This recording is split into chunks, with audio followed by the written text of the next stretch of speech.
तिकडे महाविकास आघाडीचं अजून जागा वाटप निश्चित झालेलं नाही। मात्र महाविकास आघाडीतील घटक पक्ष असलेल्या काँग्रेसनं त्यांचाच मुख्यमंत्री होणार हे जाहीरपणे सांगितलं आणि त्यामुळे महाविकास आघाडीतील घटक पक्ष असलेल्या शिवसेना, ठाकरे गट आणि राष्ट्रवादी शरदचंद्र पवार पक्षाला धडकी भरली आहे। मला खात्री आहे, 100% खात्री आहे, मुख्यमंत्री होणार महाविकास आघाडीचा, काँग्रेसचा मुख्यमंत्री होईल याची खात्री मला आहे। काँग्रेस नेते बाळासाहेब थोरात यांनी काँग्रेसचाच मुख्यमंत्री होईल असं थेट वक्तव्य केलंय।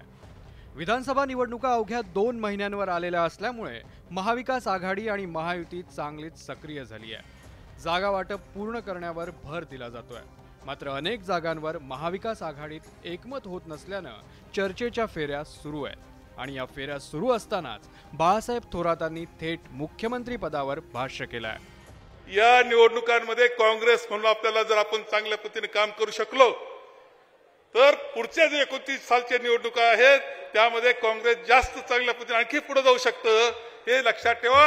आणि कार्यकर्त्यांच्या निवडणुका पुढच्या निवडणुका आहेत आणि याकरता या निवडणुकीमध्ये आघाडी म्हणून सुद्धा आपण चांगलं काम करा असं सुद्धा आवाहन मी करतो। मला खात्री आहे, 100% खात्री आहे, मुख्यमंत्री होणार महाविकास आघाडीचा, काँग्रेसचा मुख्यमंत्री होईल याची खात्री मला आहे। त्याकरता आपण सगळ्यांनी काम करा असं आवाहन करतो। महाविकास आघाडी कोणत्या फॉर्म्युल्यावर जागा वाटप करणार हा अडचणीचा मुद्दा ठरतोय। लोकसभा निवडणुकीतील स्ट्राइक रेटनुसार जागा वाटप व्हावं असा काँग्रेसचा आग्रह आहे। काँग्रेसचे जास्त खासदार निवडून आले तर एनसीपी शरदचंद्र पवार पक्षाचा स्ट्राइक रेट सर्वात जास्त आहे।